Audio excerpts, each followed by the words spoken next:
Good evening, Commonwealth, and thanks for watching the Channel 2 News. I'm Ashley McDowell. Let's take a look at tonight's top stories. Bail hearings are held in Superior Court for 3 individuals. Also tonight, one school starts half-day sessions tomorrow due to power issues. And a warning is being sent out against a scam that has started on the island. In sports, the Vegas Aces complete a perfect season with a perfect finish. Stay with us, these stories and more are next.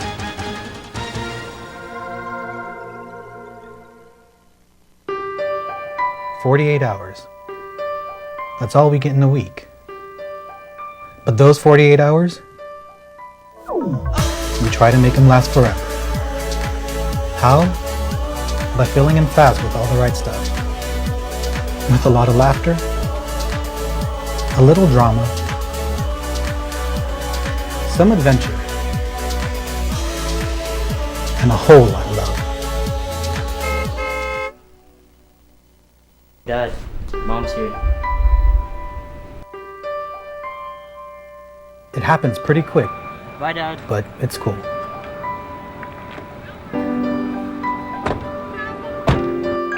Because the rest of the week, we talk about our plans You want to go to the beach? on how to make the next 48 hours last us a lifetime.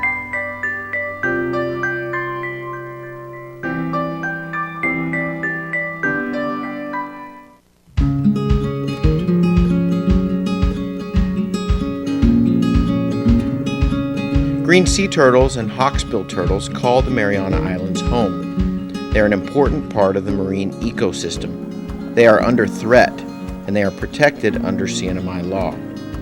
Keep plastic out of the ocean. Keep vehicles off the beach. Use the Sea Turtle Stranding Hotline if you see poaching activities or if you see a turtle in trouble. Call 287-8537 and save a turtle.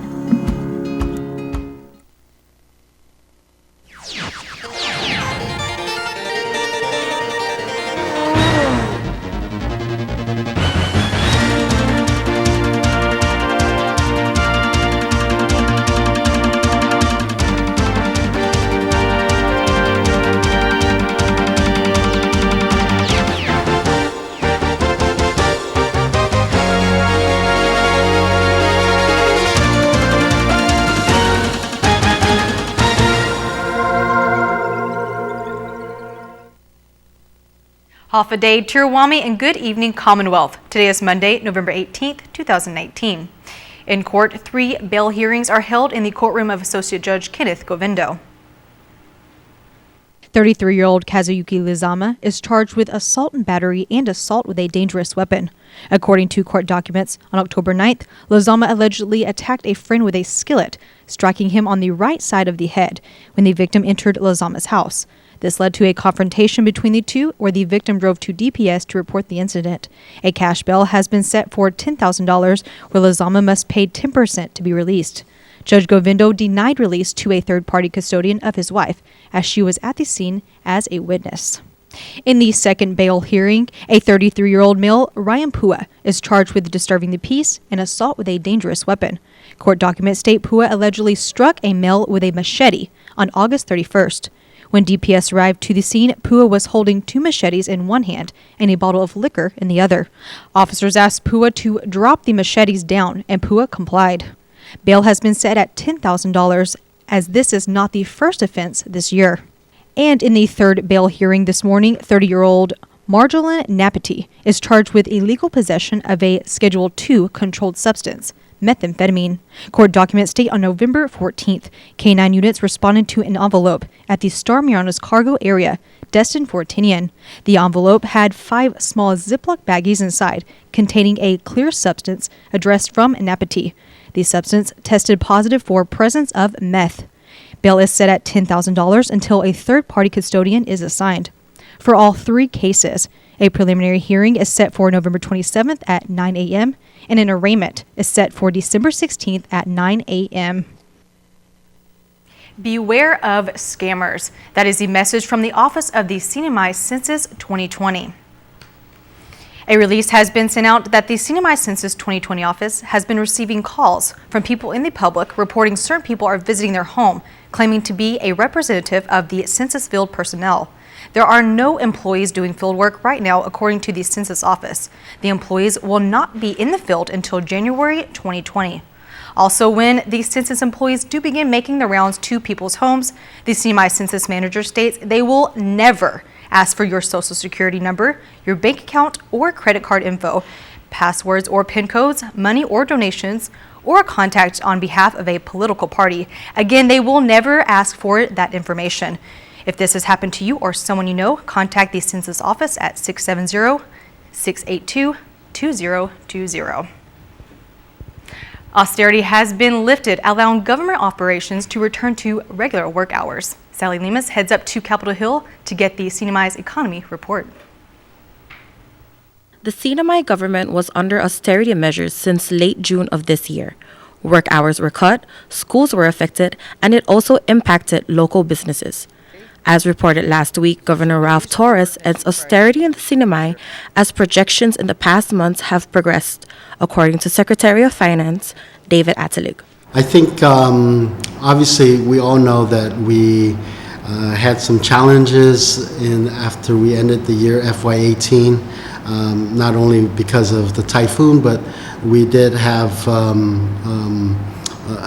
reported deficit for 2018. We continued into 2019 with that deficit, and we've incurred a deficit in 2019 as well. Obviously, the decline in our economy from the effects of the Typhoon Yutu, as well as our tourism numbers were down. However, in 2019, as we're progressing, I would just say the light at the end of the tunnel is getting brighter. Just last week, MVA also are projecting an increase in tourism for 2020. We got the Skymark daily flights coming in starting the 29th of this month. We're hopeful that the Japanese market will increase, obviously, but to also include Japanese investors coming back and investing in our islands. So with those projections and those activities happening, we're projecting at least to meet our current projection of $233 million for the fiscal year. Atelig says when the FY 2020 budget was passed, austerity was not in mind. Projections are currently running smoothly, and the government will continue to keep cost containment measures and monitor expenses for payroll priority. Be mindful, we're still not out of the woods yet.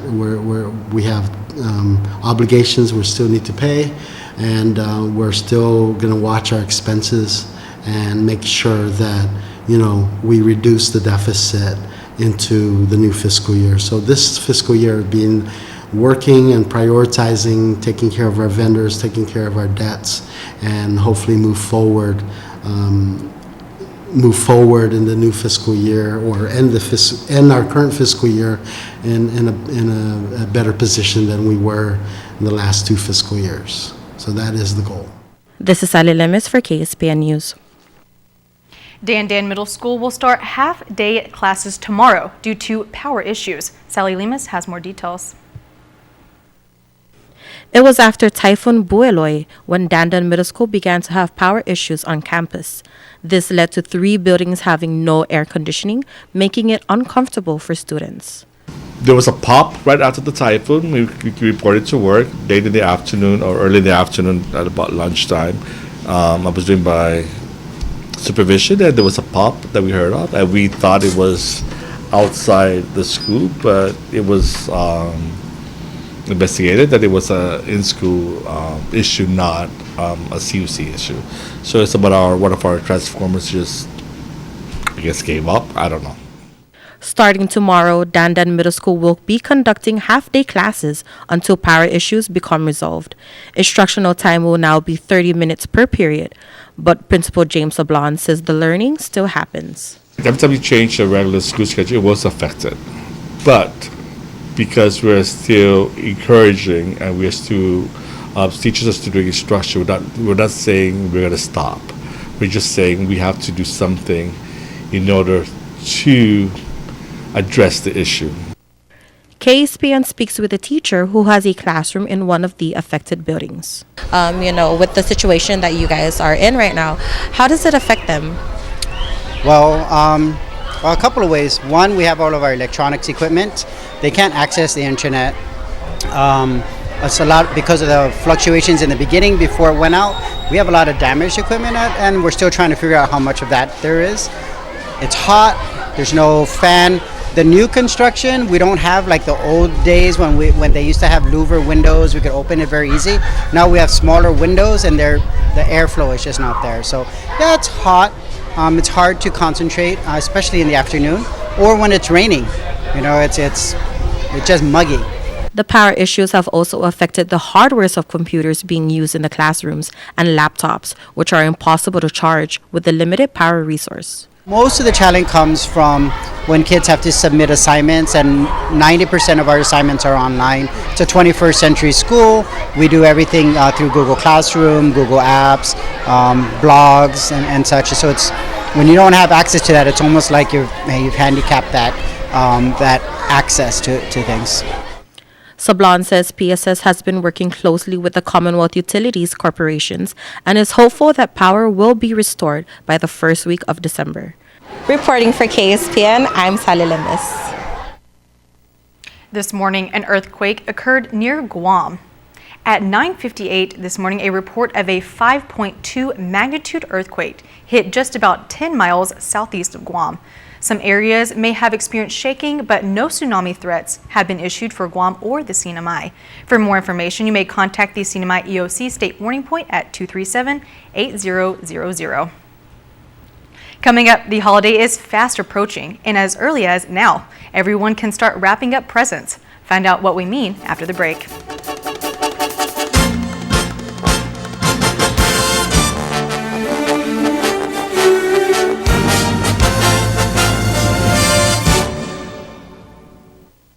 We all face challenges with our roofs flying off, and what we did is we used our connection with our service to connect with the world, to show the challenges that it is real. ITNE was definitely there for me, my family, my friends when we most need it. Half a day, my name is Jerry Diaz. I'm in the network that works.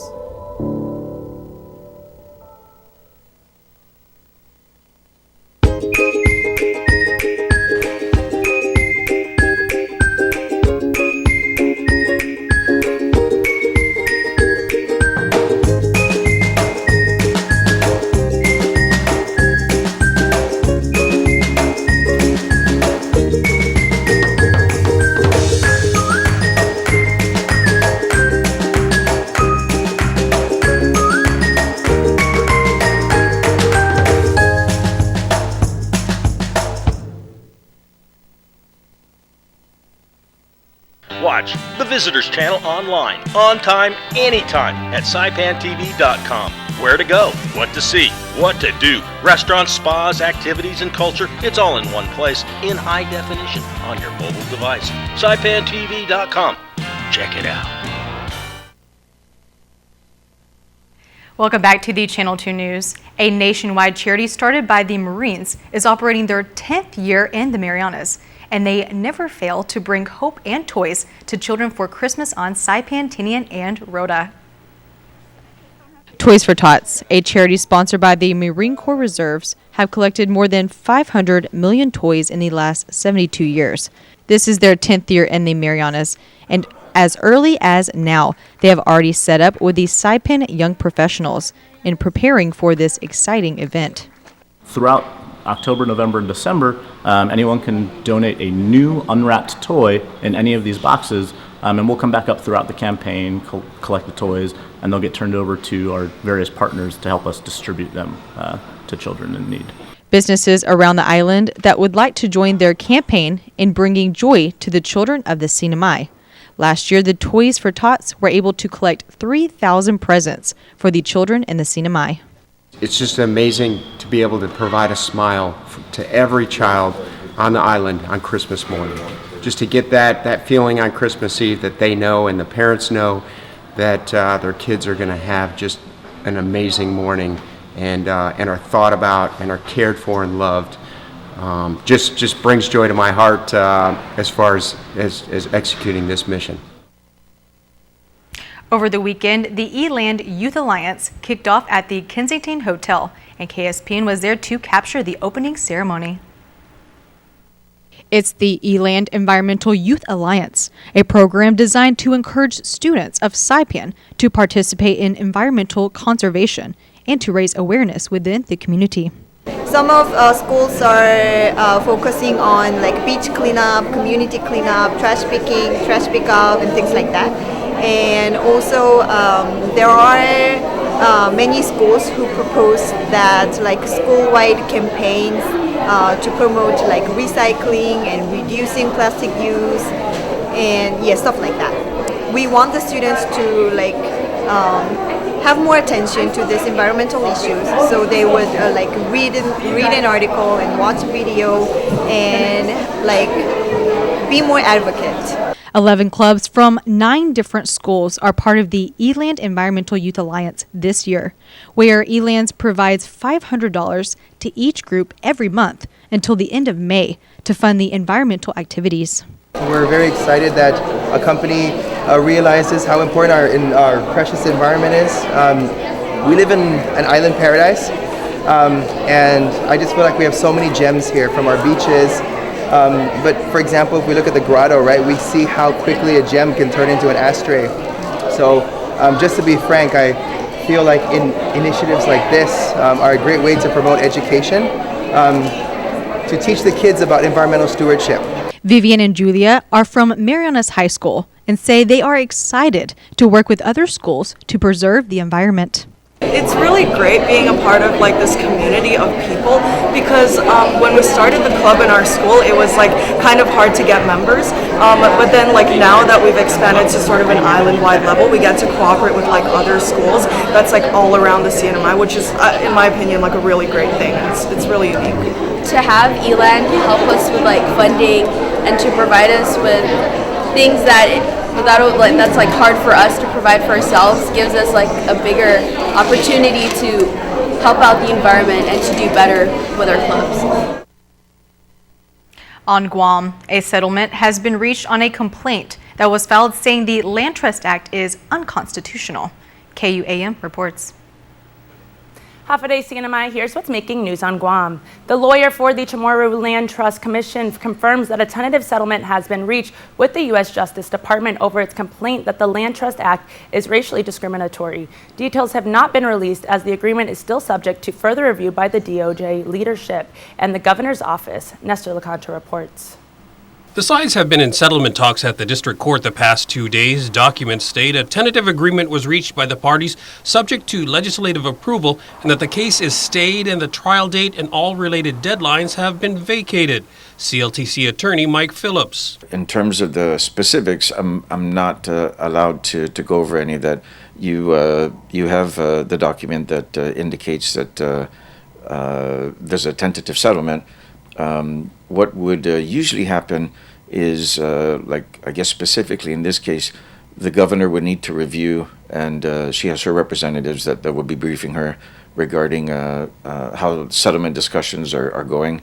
And the Department of Justice obviously has layers of supervisors and people that make the final decision. The Justice Department filed a complaint in 2017 that the Land Trust Act discriminated by race and was unconstitutional. The CLTC argued that it was open to all who became citizens by virtue of the federal government's enactment of the Organic Act and who were also the subject of land takings. The judge in this case made it very clear, without committing a position, she made it very clear at the beginning when there was an attempt to, by the United States to win this on the pleadings, that if Guam could show, in fact, that it was more of a land restoration program, then she would be open if this is really the only way of doing something like that. Again, Phillips declined to discuss specifics of the settlement, but as far as the Chamorro Land Trust Act goes, everything is still a green light, and the commission continues to process applications and do what they do. Yeah, there's no halt on that. Our whole goal is to keep the program going. That's our mission. And so if we accomplish that, then arguments are really secondary. It's continuing that program, and that's what I think everybody on Team Guam has done a really good job of trying to do. For Guam's News Network, I'm Nestor Lecanto. Stay informed 24/7 by checking out KUAM.com or downloading the KUAM News app available for iOS and Android. Reporting for Guam's News Network, I'm Adriana Cotero. All right, it's transition time. We're going to go from news to sports. Coming up, tournament time at the Fiesta. KSPN2 Sports will make a racket next.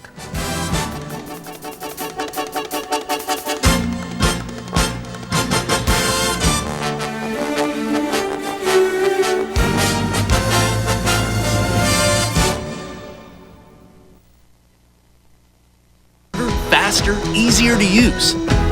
With live TV, recordings, video on demand, and streaming apps, all in a single place. When you're looking for something new, recommend.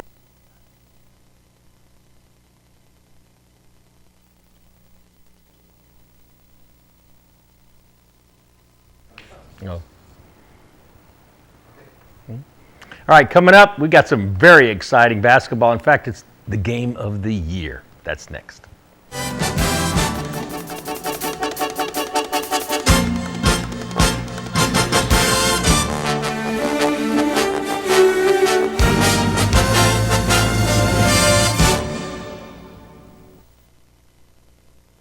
Faster, easier to use.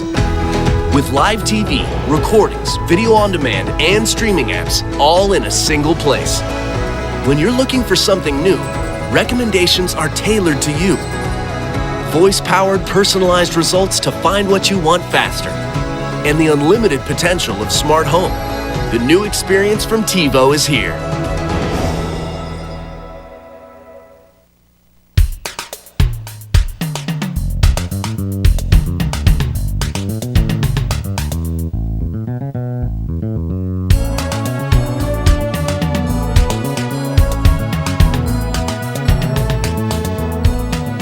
Hi, I'm Dr. Tony Stearns of Marianas Medical Center. Welcome to the Channel 2 Health Talk.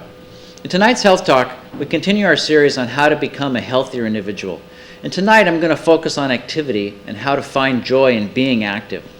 We all know that being more active is one of the keys to a healthy lifestyle and improving your health. Here are some tips on how to make being more active easy and enjoyable. Move every day. Being active is key to a healthy lifestyle and preventing chronic problems like heart disease and diabetes. Before you increase your activity level, be sure to talk to your family doctor. Watch energy balance. Your weight is determined by the balance between the energy you take in, what you eat and drink, and the energy you use, the physical activity. Every step counts. Many studies have shown that every step you take helps you manage your weight and improves your overall health. You may want to track your steps with a step counter called a pedometer to encourage you to increase your daily activity. The more steps per day, the better. Stay positive and motivated. Change is never easy, but with a little planning, patience, and a positive attitude, your lifestyle can become a little healthier every day. Some ideas. Choose to do something you enjoy. Many people prefer walking. You can walk outdoors, at home, on a treadmill, alone, or with friends or family. Make it fun. Listen to music or books on tape while you walk or jog, watch TV or a video while you exercise. Keep it interesting. Try different activities like tennis, swimming, dancing, biking, team sports, yoga. Write it down. Schedule time to be active just as you would for any other important appointment. Give yourself credit. Set short-term goals and plan rewards for yourself all along the way. Be flexible. Life will sometimes get in the way of your plans, but stay flexible and get back on track right away. How to be more active. Everyday activities at home, work, play. Plant a garden, walk or bike to work. Play golf or shoot hoops with your kids. Wash your car. Stretches at your desk. Take active vacations. Walk to the mailbox. Take the stairs. Go hiking or bike riding. Visit a neighbor. Use lunchtime to take a walk. Turn off the TV. Turn on some music and dance. Get up and move around more often. Enjoy special events. Special events like trips and parties can be a challenge for people trying to be active and to eat healthy. Think of special occasions as a chance to practice your new skills. Choose foods that will both satisfy your hunger and fill your body. And remember, balance, variety, and moderation. Eat when you're hungry and stop before you feel full. Continue to be active whenever you can. For example, go dancing or take a walk after dinner. Take time out to enjoy yourself and have fun. I'm Dr. Tony Stearns for Channel 2 Health Talk. Thanks for joining us and have a healthy week.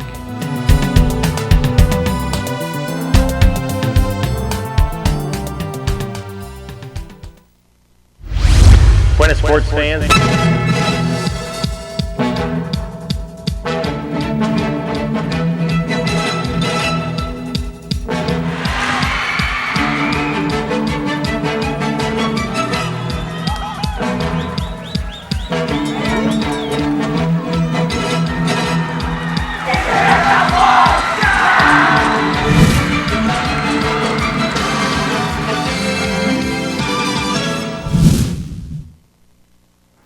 Buenas sports fans, the inaugural season of the AKMIBL League is, well, it turned out to be all that it was hoped for. Let the finals begin, and they did. And now it's over. It's all over. The AKMIB Semi-Pro Basketball League cooks up an exciting best-of-3 series between the Saipan Vegas Aces and IT&E. Kobe Santos feeds a hungry Preston Baza. See the 3, be the 3. Vegas came out smoking in front of a contented Friday night crowd, and they were well-dressed table officials there thanks to AK sponsorship. Atin Iverson, where's he going? Only he knows for sure. The bounce goes his way.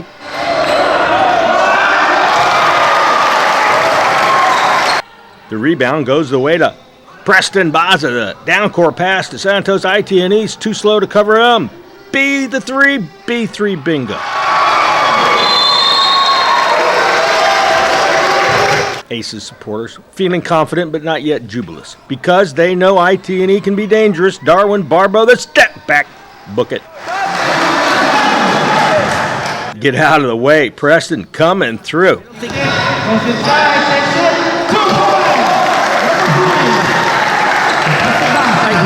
Schmidt strips Sean Robusto of the ball. The league's leader had 4 swipes in this game. He's a one-man fast break, and that's the top play of the week nominee.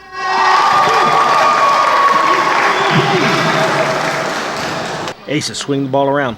3 passes result in another three-pointer by Baza. He led all scorers with 28 points. How was that? IT&E never gives up. Ivan DeVero, the hanger, it's good. Greg Sablon, the rollover, it's good. Timeout, IT&E. Aces dominating 20-6 in the first. Fans were getting their money's worth. Jack Aranda dribbles around the corner for the drop pass to Gerald Flores for the bunny. Schmidt to Greg Sablon. The bounce doesn't like him. Oh, the bounce does like Gino Libu more. 2, baby. Aranda, the drive in the dish to Elmer Estron. The soft jumper goes. While IT&E was standing around feeling good about that basket, the Aces score another one. How can they forget about Schmidt? Were fans witnessing a massacre? June Argieb says, none if I can stop it. Baza, the football throw to Sablon, touchdown. And Mr. Baza says, yes, Preston is my son. Elmer hits from beautiful downtown Susupi. He paced IT&E with 16 points. IT&E's only loss of the season was to these Aces. Would we see it again? Oh, these Aces, they will not be pushed around. They refuse to take a seat to anyone. Santos goes off for 21 points, 7 rebounds, 6 assists, and a couple of steals. 91-69 the final in Game 1. And then last night, Aces outlasted IT&E by 2 in overtime to walk off as the 2019 champions. Here's the windup and the pitch. I don't believe what I just saw. Let's roll at Gold's Gym Saipan with group exercise for every body. Total Resistant Exercise, or TRX, helps develop your core and improve strength. And Zumba toning is probably the funnest way to get fit. The Shake Cafe is a great place to stop by for a meal replacement or supplements. Today is the first day of the rest of your life.